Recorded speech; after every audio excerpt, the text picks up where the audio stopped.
ଦେଖିଲ ଦେଖିଲ ତୁମେ ଶିବେ ଦେଖିଲି ଛାମୁ ଅପୂର୍ବ ବାସ୍ତବିକ ଅପୂର୍ବ ଏ ଦୃଶ୍ୟ ସତେ ଯେପରି ସୂର୍ଯ୍ୟ ଦେବତା ସମୁଦ୍ର ବକ୍ଷରୁ ଲମ୍ଫ ପ୍ରଦାନ କରି ଆକାଶରେ ଉଦ୍ଦିତ ହେଉଛନ୍ତି।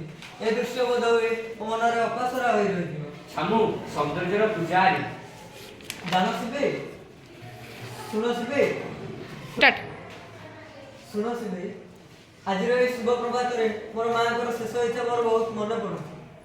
ଜାଣ ଶିବେ ଛାୟା ମହାଦେବୀଙ୍କର ଶେଷ ଇଚ୍ଛା ଥିଲା ଯେପରି ମୁଁ ଏଇ ଚନ୍ଦ୍ରଭାଗାରେ ଏକ ବିରାଟ ବଡ଼ ସୂର୍ଯ୍ୟ ମନ୍ଦିରର ପ୍ରତିଷ୍ଠା କରେ। ଏ ତ ଅତି ମହତ ଇଚ୍ଛା ଛାମୁ। ତାହା ଛଡ଼ା ଉତ୍କଳରେ ତ ବହୁ ମନ୍ଦିରର ପ୍ରତିଷ୍ଠା ହୋଇଛି, କିନ୍ତୁ ସୂର୍ଯ୍ୟଦେବଙ୍କର ଉପାସନା ପାଇଁ ଗୋଟିଏ ହେଲେ ବି ମନ୍ଦିର ନାହିଁ। ସତ୍ୟ ଛାମୁ। ଜାଣ ଶିବେ ସୂର୍ଯ୍ୟଦେବଙ୍କୁ ପୂଜା କରି ଶାମ୍ବ ଦୁରାରୋଗ୍ୟ ପୃଷ୍ଠ ବ୍ୟାଧିରୁ ମୁକ୍ତ ହୋଇଥିଲେ। ସୂର୍ଯ୍ୟଦେବ ହିଁ ସ୍ୱୟଂ ନାରାୟଣ।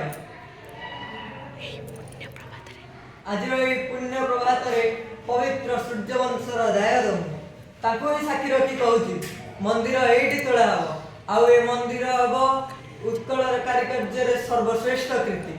ସମ୍ରାଟ ପରମ ଧାର୍ମିକ ମହାନୁଭବ ସମ୍ରାଟଙ୍କର ଜୟ ହେଉ। ଶୁଣ ଶିବେ ତୁମେ ମୋର ଅତି ବିଶ୍ୱାସୀ। ଆଜି ଏହି ବିରାଟ ବଡ଼ ଦାୟିତ୍ୱ ମୁଁ ତୁମ ହସ୍ତରେ ଅର୍ପଣ କଲି। ସମୁଦ୍ରର ଛାତି ଉପରେ ପଦ୍ମତୋଳା ଗଣ୍ଡ ଉପରେ ହିଁ ଏହି ମନ୍ଦିର ପ୍ରତିଷ୍ଠା ହେବ। କାରିଗରୀ କୌଶଳରେ ରୂପର ଗାରିମାରେ ଏହି ମନ୍ଦିର ହେବ ବିଶ୍ୱରେ ଅଦ୍ୱିତୀୟ। ଏହା ହିଁ ହେବ ସମ୍ରାଟ ଛାମୁଙ୍କ ଆଦେଶ ଅବଶ୍ୟ ପାଳିତ ହେବ।